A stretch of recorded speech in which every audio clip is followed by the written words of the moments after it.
Hey guys, your girl Nia J back again with another episode of Dynasty Queens. I have my beautiful co-host, Pamela Nicole. What's up? And here we go. You guys, today's episode of Dynasty Queens was brought to you by our official sponsor, Fashion Nova. Check out all the hottest fall fashions and get your 40% off. Don't forget to scan the QR code right here. Tell them Nia J sent you. Ew. Pam, what are we talking about today? Let's give the viewers a little bit of insight on what the topic of the day is. Sure. I'll let you lead us. I know like a lot of stuff has been circulating on socials lately, and it's been based on like the classroom. And as me being a mom, it just kind of gives an insight of like what the heck is actually going on in these classrooms, where these kids are actually recording these teachers and people are just going crazy. So I do want to touch on what happens like in the classroom, and what honestly, if kids should be punished for their actions, because some of these situations that are being recorded and put on socials is insane, girl. I'm like, now you shouldn't have been recording that, but here we are. Exactly. Yeah, I feel the same way. I feel like today's teenager, or even like younger, like adolescent, prepubescent, they are out of control. And I just feel like, I think it's a difference between like the boomers who had children, like our parents, versus like I'd say maybe some millennials. Because I guess we were brought up completely different. Girl, I think though, the core of the issue, we're not whipping them butts no more. We are not whipping those kids' butt cheeks anymore. You just let them run amok, do whatever they want to do, and I feel that's part of the problem. I feel like, look, very well, growing up in our households, I'm sure you got a little lick, a pop, you know what I'm saying? All the time. All the time. And I'm not trying to put my mama or daddy on blast or anything like that, but you know what I'm saying? And I think that's something that was normal, with our generation, and then of course with the elders before that. We could probably take it all the way back to slavery even. I feel that at that point in time, Black people had a mindset of, let's just be strong. Regardless, let's toughen up our children. So I know that is definitely when we started instilling, those principles into our children. Like they didn't have a choice. You have to work from dusk to dawn. You don't have a choice. So we got to beat it into you, just like massa. But I'd rather be the one to give you the ass whooping than massa. Right? Right. Either me or massa. So I think when you go all the way back, generations past, that's really what it boiled down to. We didn't have a choice. We had to be tough. We had to have our children be tough. It was just like a mindset. You know what I'm saying? Of course. But here's another thing that like kind of, it's just the mindset like we're talking about is just insane, because, I understand. I used to get whippings all the time. That was just, you know what I'm saying? And as Black people, that's how you, reprimand your kids. But nowadays it's like, oh, I have so much childhood trauma because you whipped me, or you raised your voice. It's a whole different aspect of like being oversensitive and causing all these childhood traumas for this generation coming up, which is mind blowing, honestly. It's like, so you don't know what we went through. Right, exactly. So do you think it kind of just went from literally one end of the spectrum to the complete other? There was no in between. Yeah, absolutely. We were hardened, and we were like, we had no choice. Exactly. We're going to, beat it into our kids. To now, the kids are like, oh, It's what my parents can't tell me that. I can call the cops, and my parents are going to jail. And that happens, that's been happening. Parents who are actually disciplining their children in public are getting held accounted for criminally. It's considered a crime.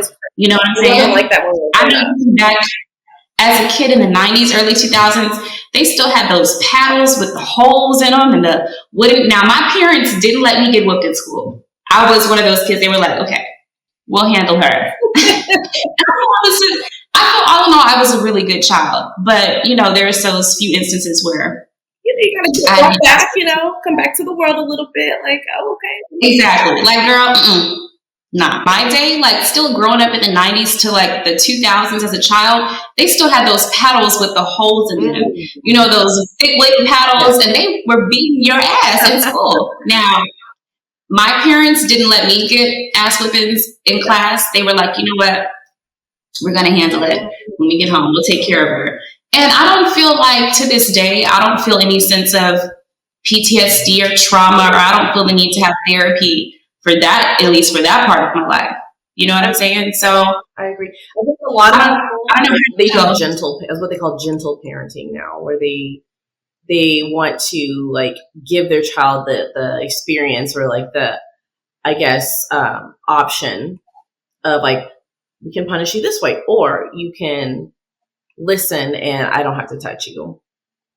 So I don't think it works. My thing about that is, if you're giving the child the choice to choose the disciplinary action, that kind of takes your power away as the authoritative figure.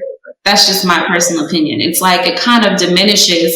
And that right there is one of the reasons I would say is why there's so much disrespect with those kids now as they go into the middle schools and the high schools of today, the way they're disrespecting their teachers, talking to grown folks crazy, because nobody told them that you can't talk to grown people this way. Like, it's not etiquette. It's not right. And back in the day, you get popped clean across your mouth. Missing teeth. Like, a couple times. Okay? Like, no. You're not talking to Miss Geraldine. Like, the one who just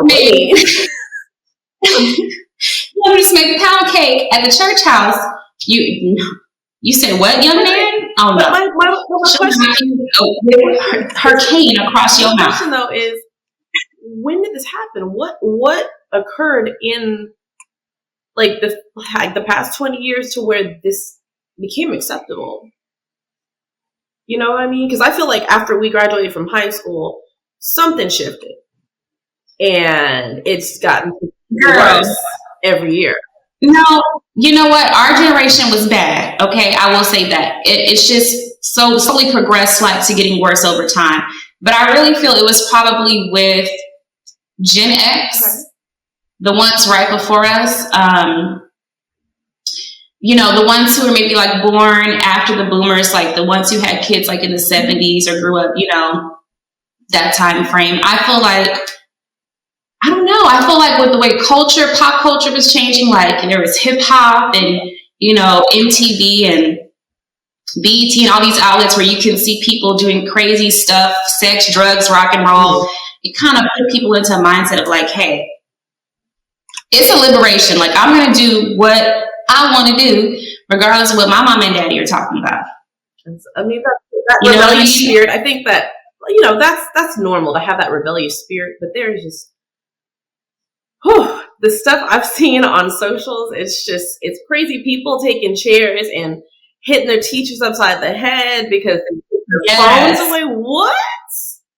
Girl, I tell you, I know. It's just ridiculous. And a lot of it, some of it is scripted. I know a lot of the stuff we see on social media is not correct, but a lot of stuff is real and it's really happening. There are actual students who are abusing teachers or people in leadership. You know what I mean? So, and they don't pay the teachers to deal with this. Honestly, they do not. Yeah, I just feel it's like a problem, and I don't feel it's getting addressed. I feel it's getting worse. Everything that's in social media today, it tells kids like, "Hey, I really don't need my parents for anything. Really, I can order food off the phone. I can buy my own stuff off of the phone with my parents' credit card." It's like, we've become dumber and less interpersonal communication with people. It's all through our devices. And I feel kids have that detachment kind of from their parents. You know what I mean? feel that. I do want to add on to that too, as far as like, when we were growing up, mom and dad were like there. You worked a 9 to 5, you did, you were around, like the parents were around, like when we were growing up. I feel like a lot of parents these days, they have, they don't really see their parents, they don't see mom and dad often, or they're they have to take the school bus to school and back home, and nobody's home when they leave. Nobody's home when they get home, so essentially they are raising themselves, you know what I mean? Especially without any like parental figures present for like any amount of time. Yeah. It's really sad. It really is. But at the same time, you have to look at it full circle. Some of these parents who aren't home, they're not out partying or at the bar drinking or something like that. They're working a second and third job because guess what? Inflation. And now we're really looking at this generation of children. Inflation, especially post like the pandemic. Oh, yeah. I mean, girl, every avenue, everything is more expensive. So people got to work. They have to grind. And unfortunately, they may not be able to afford daycare, babysitter, something like that. The kid got to stay at home. And that's a whole nother, that's a whole nother monster. That's a whole nother problem. Putting babies in survival mode at an early age is... Yeah, and that's been going on for a few generations, but of course now, like I said, after the pandemic and stuff, it's gotten worse over time. But I'd say for a couple generations, that's how it's been. Yeah. Parents have had to do so much just to make sure they can keep a roof over their kid's head. So it's actually like, if you think about it, there's so many factors that play a key into why maybe kids are so angry and so rebellious. You don't know what these kids are exposed to. True.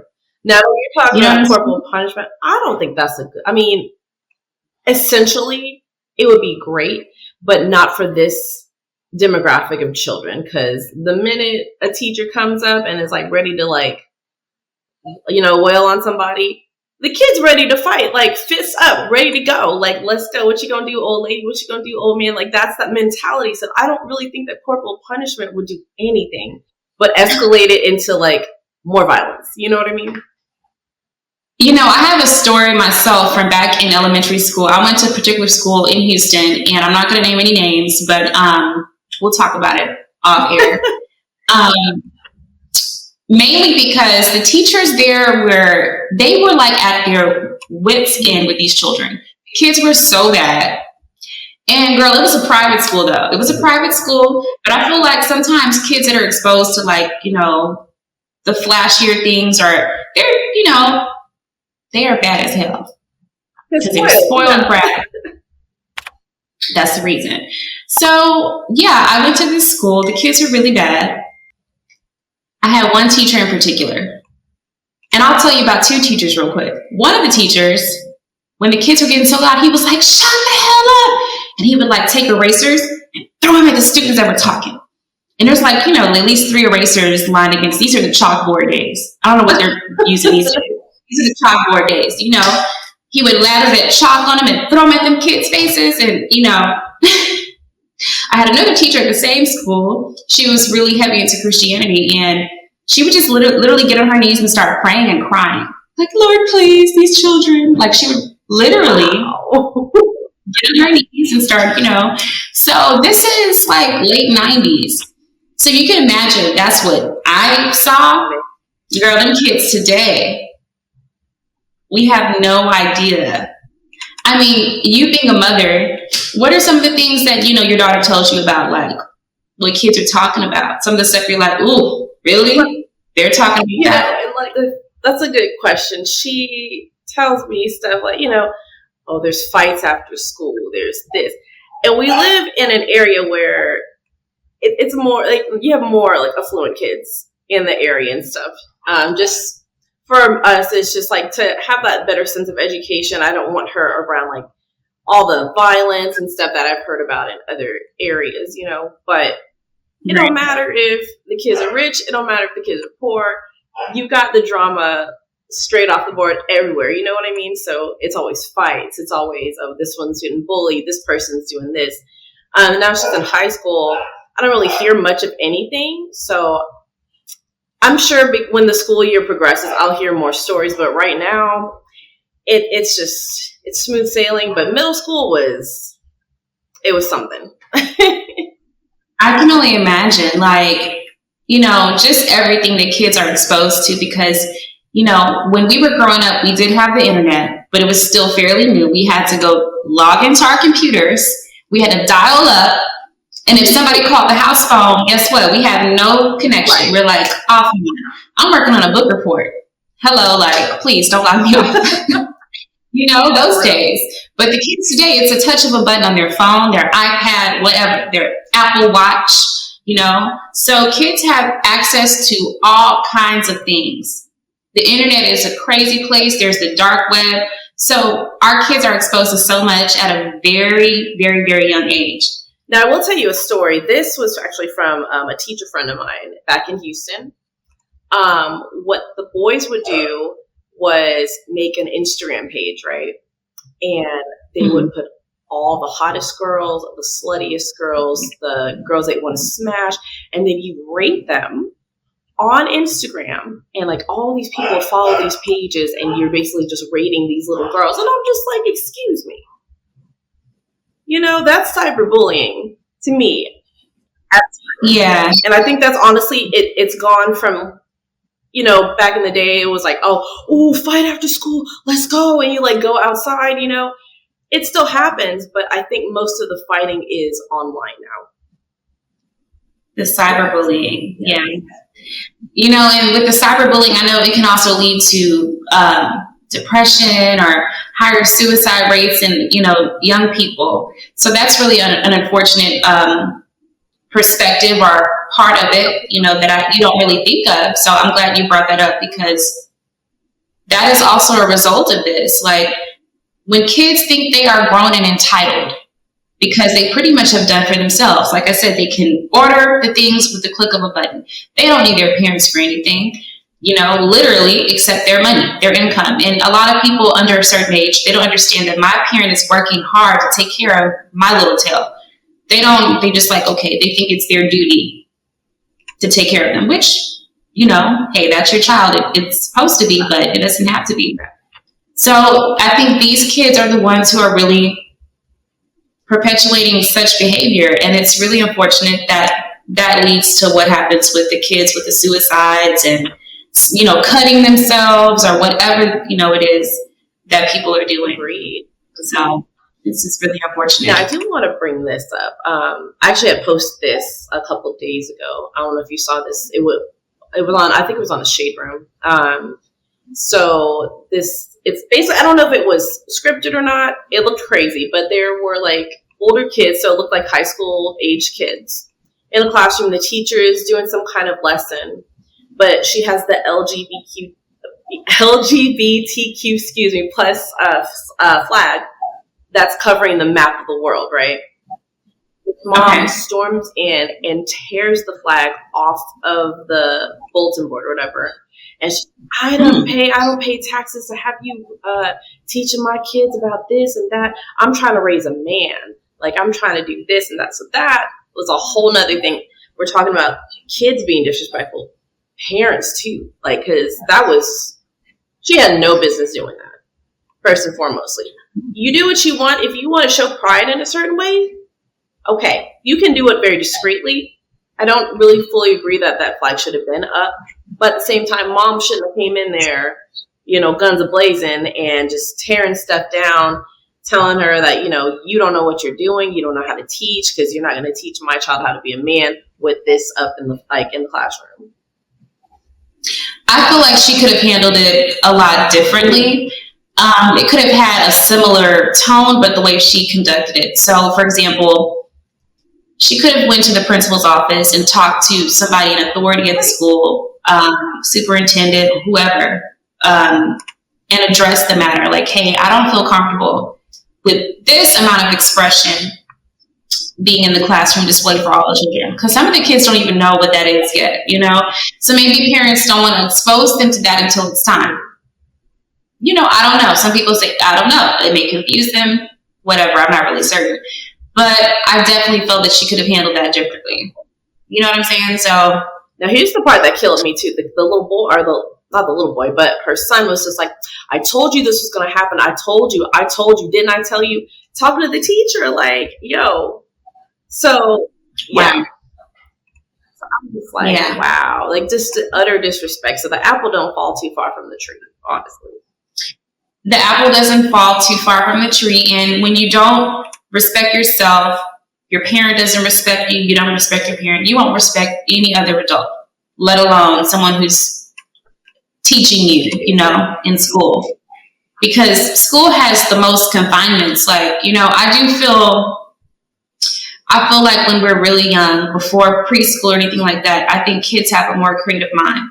I feel that they'll have greater ambition before they go to school and they're exposed to kids of different class or different, whatever it is.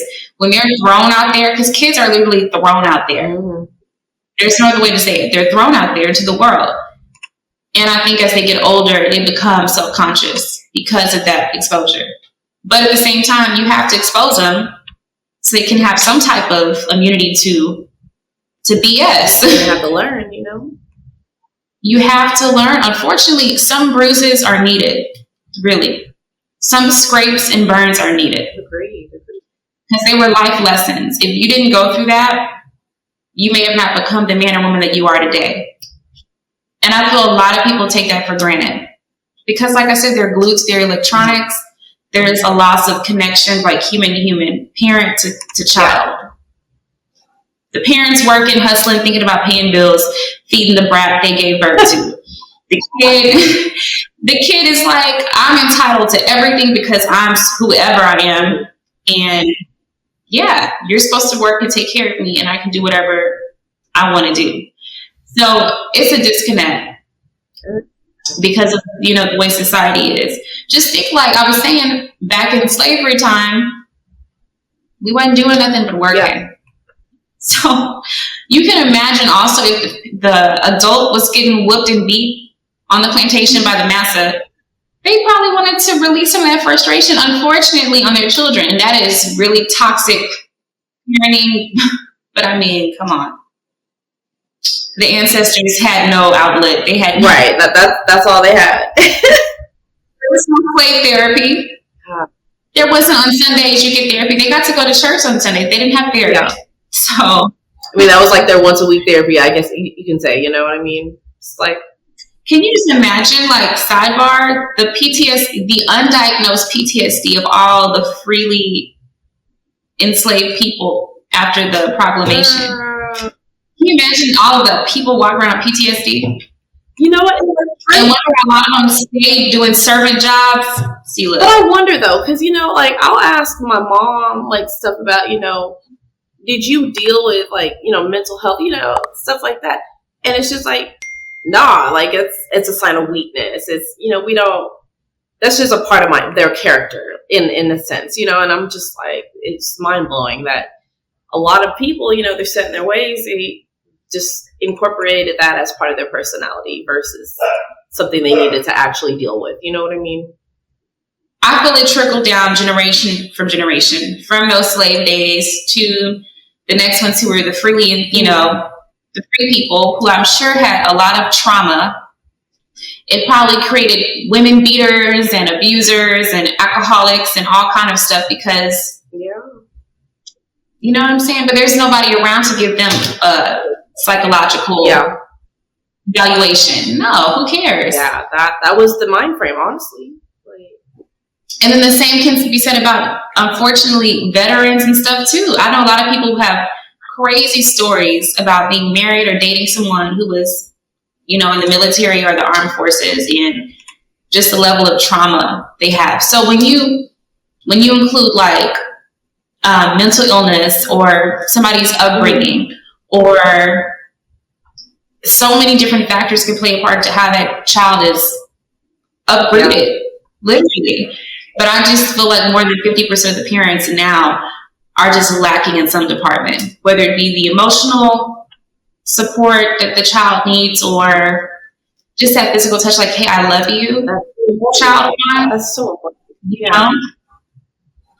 Letting the kid melt their love, because some kids say, like, my parent never told me that. They never told me, and I'm not saying me, but, It's so sad to hear, like, and then at that point, that goes with them the rest of their lives because they fail at relationships because they don't know how to express love. They don't know how to, like, it's just a deteriorating cycle. Well, let me ask you, if you were like a superintendent of like the city of Atlanta, like you were like the highest, and you delegated this and that to like all the schools in Atlanta. Let's just say, what would you say your top 3 rules would be? Like if you were to change the infrastructure as far as these badass kids and like the way that they speak to people and the way that they interact and everything with adults, what would you change and what would you enforce? It's a really tough question because, once again, we're trying to debate whether or not the corporal punishment part is even ethical in schools. But I would say, you don't want to know what I would say, because I would say bring it back. That's what I would say. I feel that since that's been taken out of the schools, it's just, the chaos has gone to a whole nother level. The way that these adolescents, going into teenagers, going into young adults, the way they behave in public, you know, like I said, there was a lack when it came to the upbringing and how they were raised and all that. So there's so many things that we can say about that. But if I was a superintendent, and by the way, my great aunt, who passed away almost 2 years ago, she ran the Houston Independent School District. She was like Miss Houston Superintendent, all that good stuff. So if you ever attended a Houston Independent School District school, HISD, she was, you know, over that. Joanne Newsom, God be with her. So if I was in that position or role, I know some of the things that she used to talk about was doing like programs and stuff for the kids. She was really into that, like really being interactive with the children, stuff that I feel a lot of other people in leadership probably are cold and they're just like, I'm just here to collect the check. Somebody like my great aunt, she really cared about the community. You know, even when she retired from that, she went into the parks department and, you know, reinstated programs and stuff for kids in Houston. So I can take from that, just being around her, listening to the stories. She would tell my grandma, I would bring corporal punishment back.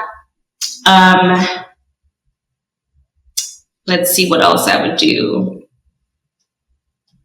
I mean, look, these kids really need to have a taste of like see, back in the day, I don't know how they run it nowadays, but you had a couple warnings, you were out of here, expelled, whatever, you know. I feel like today, everybody's even diagnosed, oh, it's okay because Timmy is, you know, he has ADHD and he's on Ritalin medication, so give him a pass. Anybody can get a sticky note from a doctor. Anybody can get an RX. Should it excuse the behavior?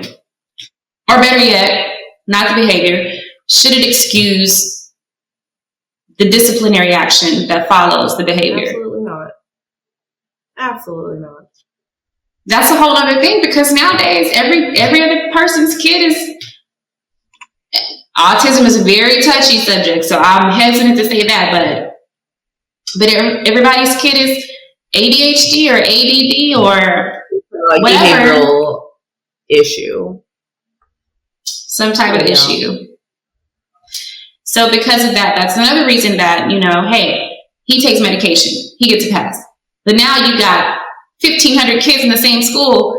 They all have that RX from the doctor, you know? So I don't know. That's a whole other thing too.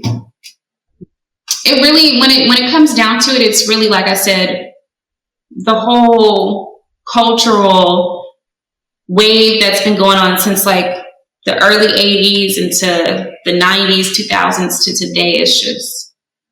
No, I feel that. I will say it's like, crazy.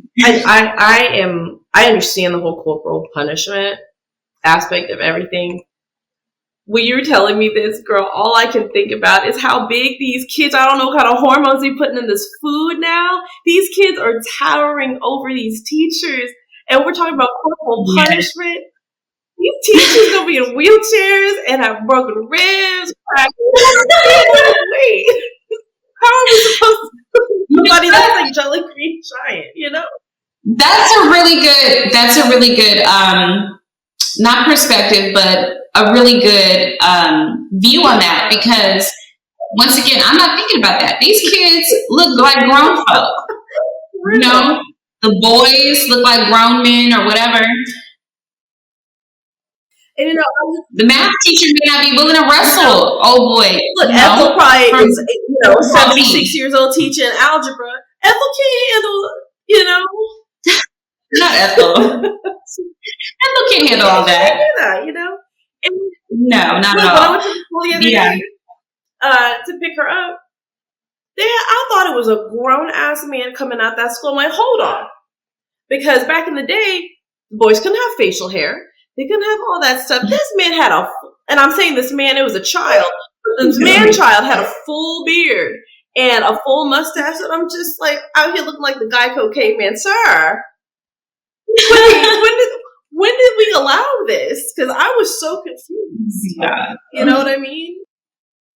Yeah, absolutely. I agree with you. That's another thing there. Kids are growing up at a faster rate. So they feel like, hey, I'm grown. I'm going to do whatever I want to do. It's just a perpetual cycle of just BS. And I don't see like any immediate resolution. I don't know, because we're on a fast track now. We are on a fast track. To see, like, girl, pretty soon it's going to be robots running everything. People won't have any jobs. For real though. Because a good example of that. Walmart, we got self-checkouts. We don't have people. We already had the issue with they didn't have enough people to check us out at the stores. We check ourselves out now. We have curbside. Exactly. The interaction, like you said, with people is becoming less and less. It is. It's becoming less and less. And people are also, because of the tech, losing jobs. So once again, what does that correlate to? Guess what? I got to pick up several jobs. I can't be at home to cook dinner or go do homework with Timmy when it's time. I can't be that mentor that he needs. Right. I got to pay these bills. And it's a sad thing. It really is. Because it's like you have to put it on the scale and outweigh which one is more important. And it's like you can't even answer it. You know what I mean? Because like your child's important. Exactly. Paying the bills is important too. So it's like, what do you do? And the thing is that both are acts of love. Because if you're focusing all your energy on the child and screw the bills, which sounds really crazy when you think about it, an act of love. But also if you're taking your time to dedicate to making money to feed your kids and put a roof over your head, then obviously that's love as well. Once again, though, kids, it's a disconnect. They're not thinking like that. Oh. Because their mind hasn't, I feel like, and I've always said this, like, if you have like a bad child, I've seen actually someone did a skit on this and it was kind of like a life lesson. Kid was acting crazy in school. And so the dad had a cop friend who came after school, cuffed the kid, put him in the back of the cop car and put him in a cell. Just so you can feel like, yeah, it's intense, but that kid, he definitely remembered that. And it's like, you know what? This is not where I want to be. So let me act right. Let me do what I'm supposed to. So I don't ever have to go through this again. Yeah. See, and that's another thing. I used to love those shows. Like, what was it? The Steve Wilkos, and who else would do that? Mari would have people come in like Major Pain type of dudes come out and discipline kids, and then later from that, they had the shows like where they actually took kids to prisons and showed them, hey, this could be you. So, like Scared Straight. Do you think that those tactics are long-term? Or do you think sometimes the producers of those shows kind of persuade the kid, or even if not, do you think it's going to be like a long-term change from that one interaction? It really just depends on the situation. It depends on the person. So, like, let's just say Timmy is like a straight A student and he got in with the wrong crowd and he's acting crazy now.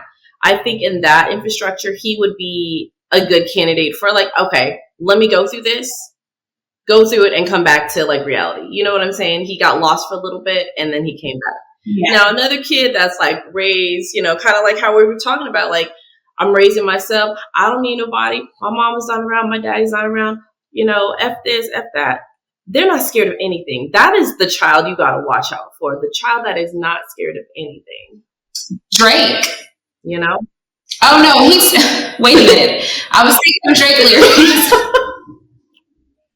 What's that song? He's like, Mama's not around, and Daddy is not around.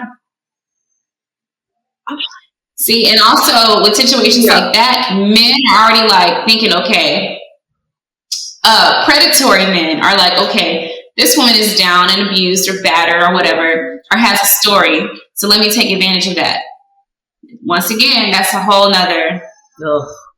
It can lead to so much negativity, actually, but the main thing is to give your kids a solid foundation from the start, or at least along the way, try to get it right, because, and I'm sure you can tell the viewers, I mean, there's never 100% getting it right because it's life, right? It's trial and error, honestly. Parenting is trial and error. You're going to find something that works, and then a couple months later, that may not work anymore. So you have to come up with, plan A, plan B, plan C, whatever, X, Y, Z. You have to have other things incorporated and work together. Teamwork, and this isn't per se saying you have to be with the father or the mother, but teamwork as in a sense of you and the child as a team coming up together and figuring it out, coming up with a plan and executing it, and it's work, but as long as you have that kind of teamwork and relationship where y'all can talk about things and say, okay, what do you need help with? How can I help?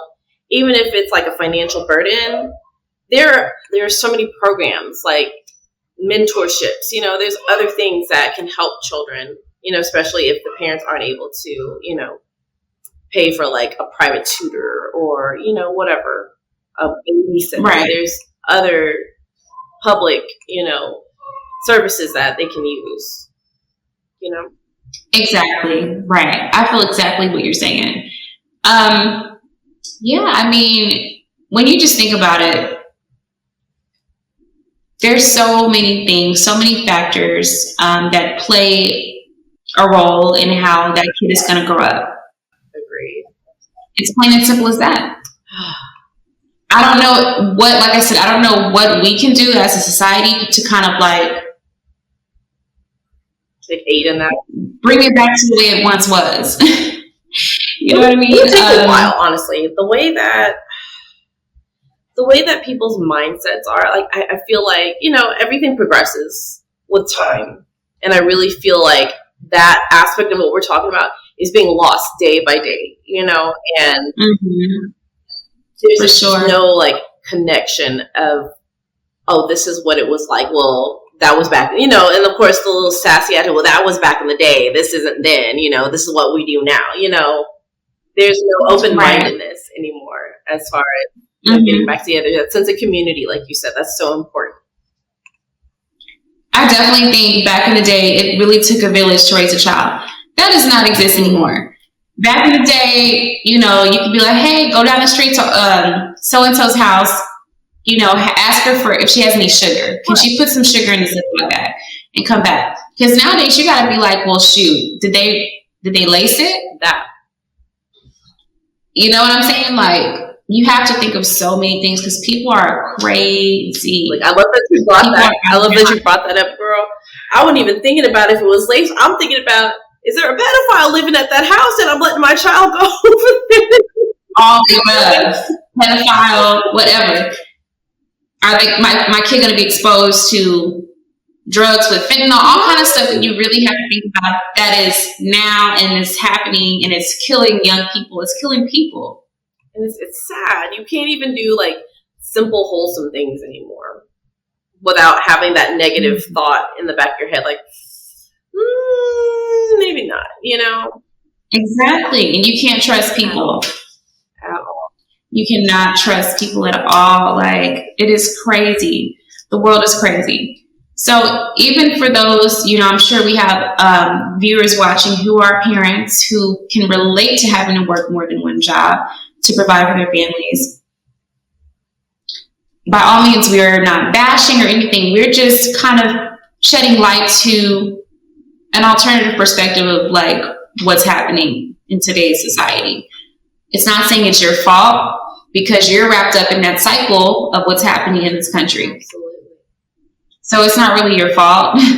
But we're just saying that because of that, the cause and effect is these kids are buck wild, like out of control. No offense to any of our Dynasty Queen viewers out there, because we know the hustle is real. You have to do what you have to do, or else you're going to be homeless and destitute with children to look after. So nobody wants that. But like Pam is saying, your kids are going to be exposed to more negative and harm if you're not around. Pedophiles, drugs at an early age, early sex. Agreed. All kind of things. But too, I would also like in the comments, if y'all want to leave a comment, like tell us your story on like if you're working multiple jobs, if you're doing doing your best, you're doing the best you can. Like I love to have different aspects of like different situations and see like how did you make it work, and how are you making it work with the circumstances. So please send us some comments. Let us know like what your routines are and everything too. So that's awesome. Just to hear like different perspectives. So I agree with you, girl, 100%. Like we want to hear and what you guys were thinking about this conversation, because a conversation like this is kind of gonna start a little fire, like people talking, because you can have all the people that want to reinstate corporal punishment on this side, and folks are like, hey, nah, that's not cool, that's not what works. Let's take this, like you say, this more teamwork parenting approach, which is definitely a new modern approach to parenting, because parents back in the day did not give a flippity flip about what your opinion was. It did not matter. As a child, you did not have what my mom used to call it, the fear of God, girl. The fear of God. They'll put the fear of God in your life. No. It's opposed to, that open approach, like, hey, I'm here for you. I think kids need to have that positive reinforcement. It does make a difference. It sounds, when you say it, it sounds cheesy and it sounds cliche, but damn it, that kind of stuff is needed. Because, these kids need to have, we talked about love languages last season. Children have love languages and they need to be met. It's an adult, and it's a parent's responsibility, an adult's responsibility. If you have a child, if you're a guardian, parent, whatever, it's your responsibility to know those love languages for that child so that you have a better understanding. Absolutely. Girl, this topic here has really been a really insightful one, an eye-opening one, and I'm sure a lot of our viewers are like, hey, that was a good point. A lot of things that you brought up, I'm just like, wow. Makes you think. makes you think, and it makes a lot of sense. And unfortunately, it's a really sad situation that we're in. So once again, guys, thank you so much for checking out another episode of Dynasty Queens. Do not forget to subscribe to the channel. We want to thank you for watching again. And in closing, your girl Nia J, and I got the wonderful Pamela Nicole. And this has been another episode of Dynasty Queens.